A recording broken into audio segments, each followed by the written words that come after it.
Beyond the details of the current conflict in Europe between Ukraine and Russia, and of course the way that NATO is involved in that in sending assistance to Ukraine, there have been quite a few discussions recently on how to prepare or how to best prepare against a changing threat scenario and how to get NATO countries ready and active once again in order to face down a potential threat in a geopolitical standoff that looks very reminiscent of the Cold War. Now, in order for a force to change, this isn't just a question about changing the equipment or buying some new aircraft, buying some new weapon systems on those aircraft, or making minor adjustments to the training regimes of the force. In fact, a lot of planning and a lot of very important high-level decisions have to be made in order to change a force and innovate to make said Air Force ready for a future conflict. And as these discussions unfold over in Europe, in the expert circles, in the governments, and also in the public, I thought this would be a great moment to actually have exactly this discussion here on the channel as well. So I'm very happy to be joined today by Dr. Sophy Antrobus from the Freeman Air and Space Institute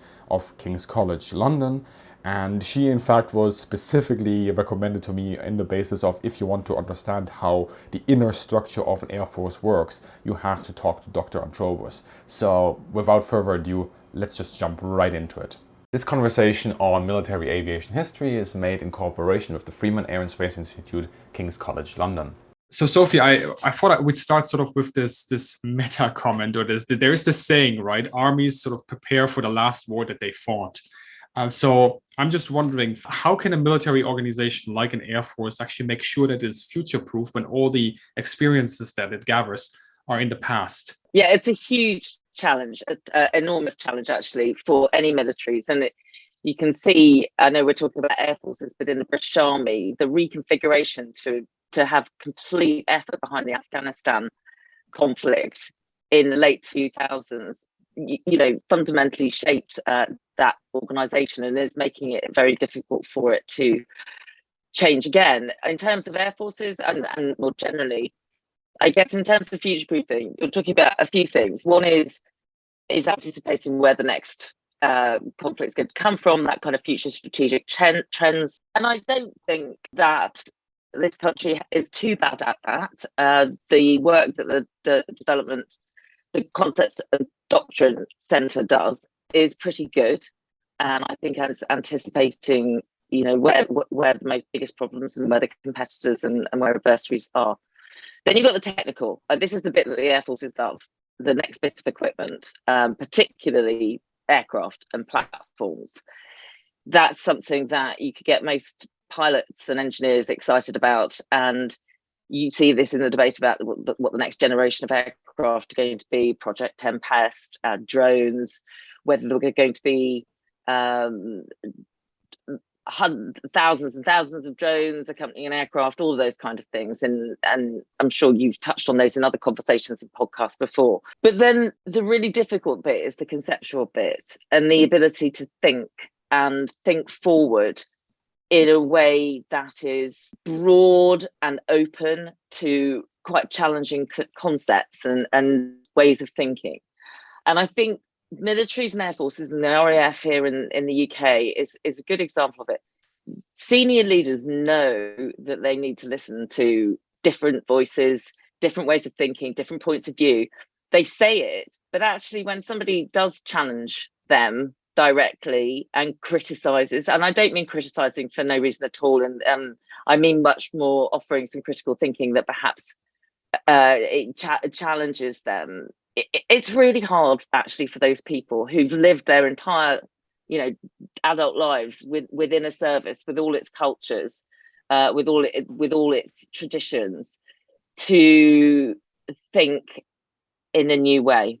And I don't think there's an easy solution to that, but I think that's where I come from particularly, and we go on, I'm sure, to talk about culture a bit more. It seems obvious that as threats materialize over time, that the military will reorientate itself. But I guess that strategic focus there is going to be quite key to find out, because I mean, if we just look at America as a quick comparison, I mean, America have been trying to pivot towards China for over a decade now, and it's been kept being pulled back. It seems like a self-evident thing that the military changes, but I think that those are sort of a disservice to the complexity that is required to change that institutional. What do you think Air Forces have done in the past in order to sort of tackle that problem and to really think about, okay, so these are the internal barriers that we have. How can we sort of reorientate ourselves from there? It's difficult to see a really good example of that reorientation if we're looking, say, particularly at the UK, because the most important seismic shift that we've, I guess, faced since the Second World War until recently was the end of the Cold War. But of course, the end of the Cold War was all about, in theory, peace dividends. It was about not having the prospect of major war in Europe just around the corner. So the most seismic shift of kind of my lifetime has been one that probably hasn't challenged the Air Force terribly.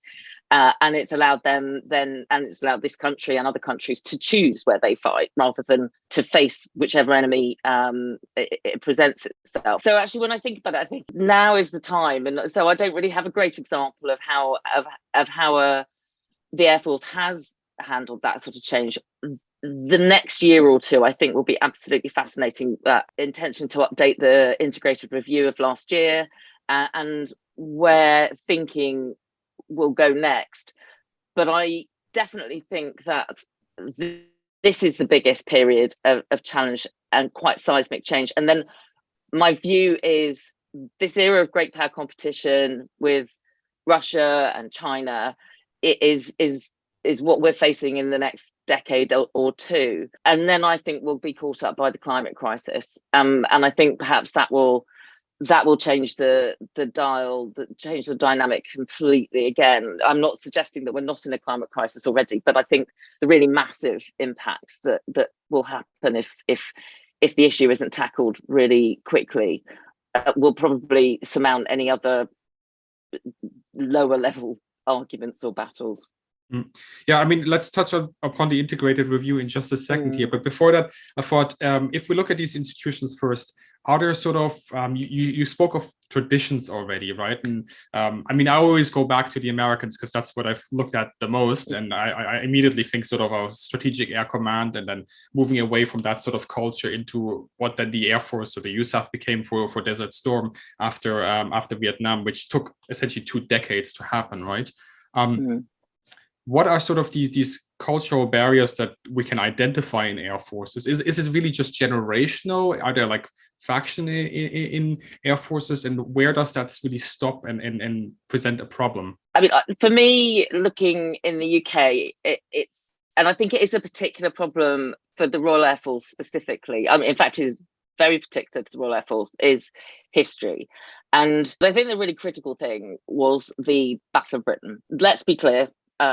The Battle of Britain wasn't about just British pilots and industry saving the rest of the world from the Nazis. That wasn't the case at all. There were many, many countries supporting Britain. There were many, many different countries providing pilots, pilot training, but also fuel.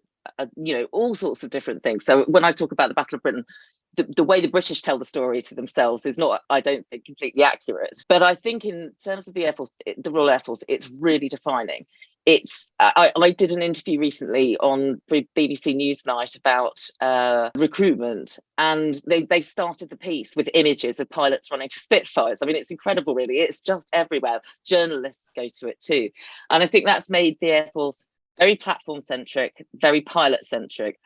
We know that's true of other air forces. I'm sure your view might be that the United States Air Force is similar, but I think it's that particular image that you would find, senior RAF officers giving speeches will often reference the Battle of Britain, and I think it drags their views backwards. Moving forwards, then, if we think about sort of the change, and you mentioned the integrated review already, there's one thing, of course, that we have in democracies and governments change. Geopolitical dimensions change. The military, well, it stays sort of the same boat, but that would be the Navy. But how can there be sort of coherence in decisions and like an orientation in the Air Force when you have the military that is being this is going to sound harsh, but being exposed to different administrations with different sort of interpretations of the geopolitical situation and sees different threat scenarios differently. How can we make sure that something like the Royal Air Force has really maintained sort of a coherence in doctrine and geopolitical outlook over 2 or 3 decades, and also instigates that change over this time in a coherent manner? I think that's a fascinating question, Christoph, partly because there's a very interesting report from the House of Commons Defence Committee that was written 7 years ago, and it was reviewing decision making specifically. It was looking at the decision of the UK to move forces into Helmand province in Afghanistan, made in 2005 and really implemented in 2006. And it was looking at the decision about whether the new aircraft carriers would have catapults and traps, or whether they would have a ski ramp. And that obviously affected the different sort of F-35 that this country would buy.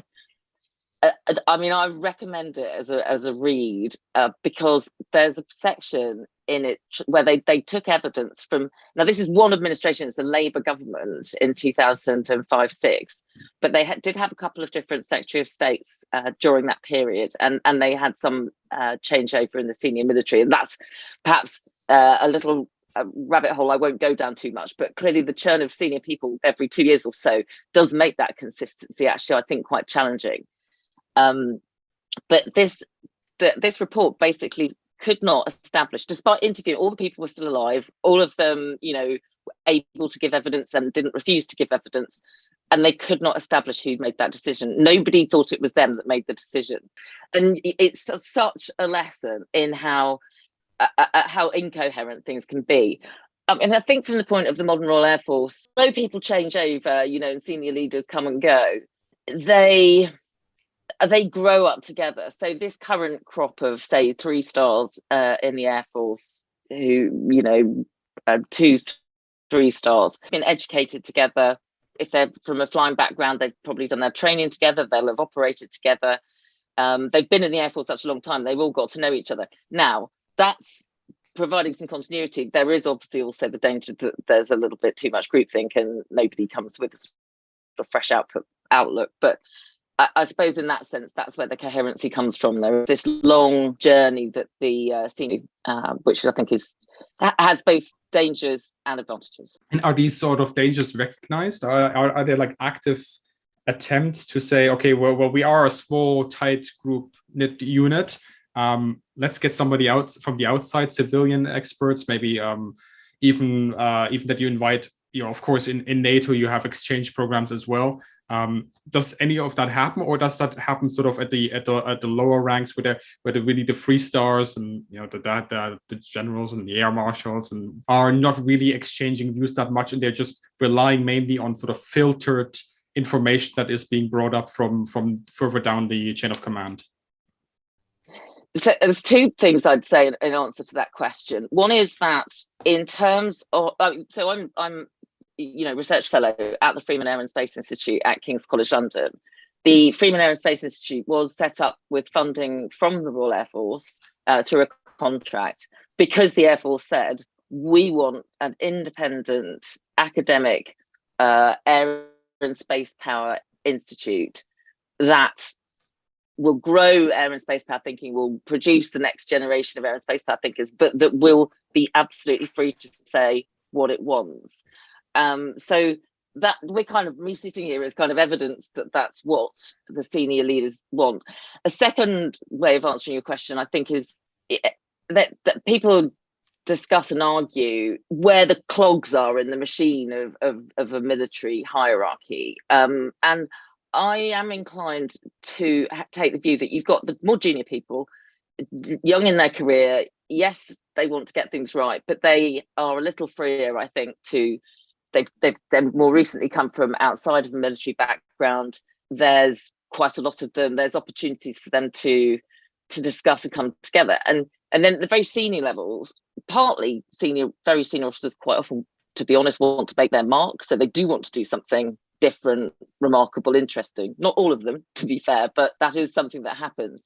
And those that they're in their last 5 years, even if they're at sort of 2-star level, they've finally got their hands on the controls, and they do want to make some changes that they've been itching to do for ages.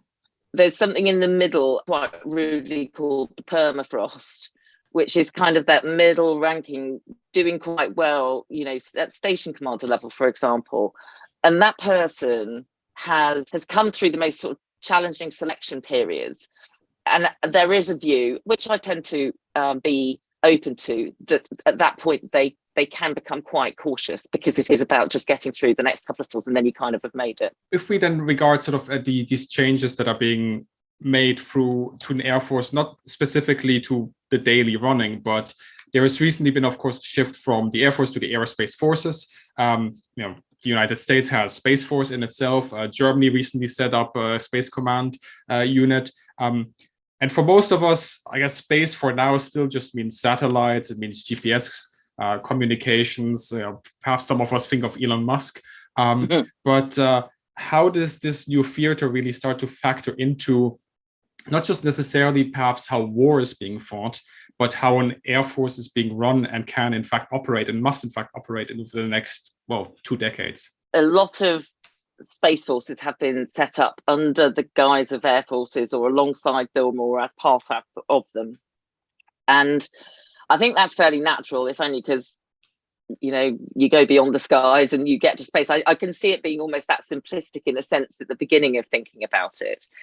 I generally think that having a sort of space mindset, if you like, or they used to call it air-mindedness in the 1920s, this sort of way of thinking about operating in 3 dimensions in the air.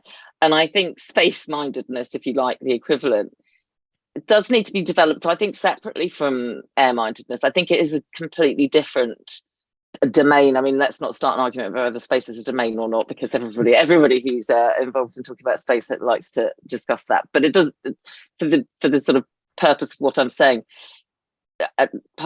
leave that to one side. I think long-term space forces will have to develop completely separately. I think in the short term, I understand why they naturally sit alongside them. There's also, and actually in the short term, naturally sitting alongside them or overseeing them relates a little bit to your previous question about that sort of about churn and change in decision making, because right now, if you take the UK as an example, there's so much has changed. We've had a defence space strategy, a national space strategy. We created the Space Directorate a couple of years ago. Space Command was created a year and a half ago. All these different things have happened. And actually, if you've got an Air Force sort of marching alongside all this change, I think potentially that's quite good when there's lots of bureaucratic churn and new things being created, if they've got a consistent force alongside that development. So in the short term, I think that's how I see it developing, and I see them as very much sort of being the keepers of of understanding who made what decision, what the aim is, where they're going. Longer term, I think the two should naturally separate. And are there already plans in the UK to have them separate at some point? Is there like a roadmap that is being set out, or is this just still being debated? Not that I've seen formally, but I have heard. I think I've heard Chief of the Air Staff sort of acknowledge that he can't. This won't be him. Obviously, clearly, he's not going to be in post for decades more, but acknowledge that this construct may well change. I don't see him arguing hard that it must always remain subsumed with. I have to be careful because technically, a lot of it belongs to Strategic Command, but it's parented, as it were. That's the easiest way of putting it, by the Air Force. So I see the attitude as being relatively open-minded and not so territorial. Territorial is a funny word, isn't it, for space? But territorial, as perhaps those battles were 100 years ago when we were talking about the original creation of the Royal Air Force. And just a question that pops into my mind now. We've talked earlier a little bit also about governments and the consistency that provides or doesn't provide.